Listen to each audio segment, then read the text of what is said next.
Not everything I can watch in theatre. I want privacy. जी हसले आणि की अरे वेडी काय कुठल्याही जोकर हसा.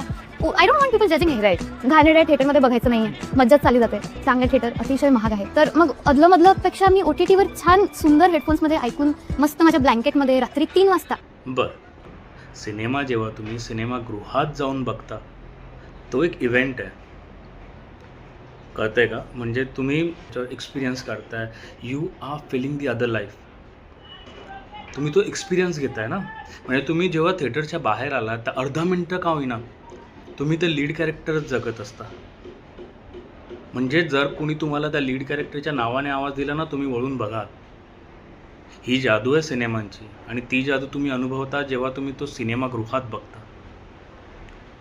आणि ज्या भाषेत हा व्हिडिओ आला त्यासाठी म्हणजे मराठी सिनेमा प्रेमी म्हणून मला म्हणायचं की कसं आहे की आफ्टर दशावतार, आफ्टर आरपार, पुन्हा शिवाजीराजे भोसले, फायनली, आणि अनेक सिनेमे जे गाजले आहेत, जे बॉक्स ऑफिसवर तगडा कारभार केला आहे, फायनली मराठी प्रेक्षक एका शाण्या लेकरांसारखा वागायला लागला. आणि तुम्ही अशा काहीतरी वाईब सोडता इंटरनेटवर. It's wrong.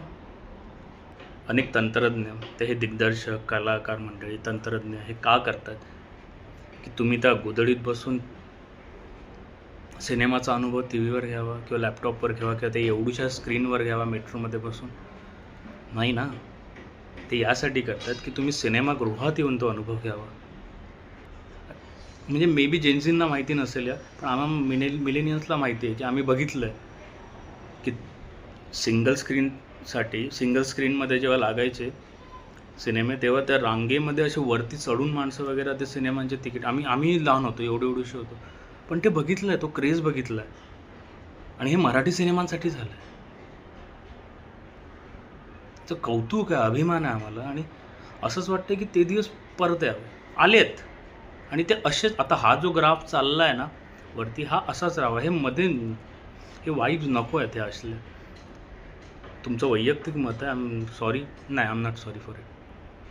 तुमचं वैयक्तिक मत आहे ते बरोबर आहे, पण इफ इट्स अफेक्टिंग इट तर आय डोंट थिंक सो.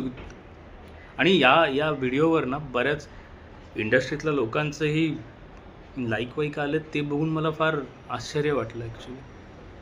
तर प्लीज सिनेमागृहातच जाऊन बघा.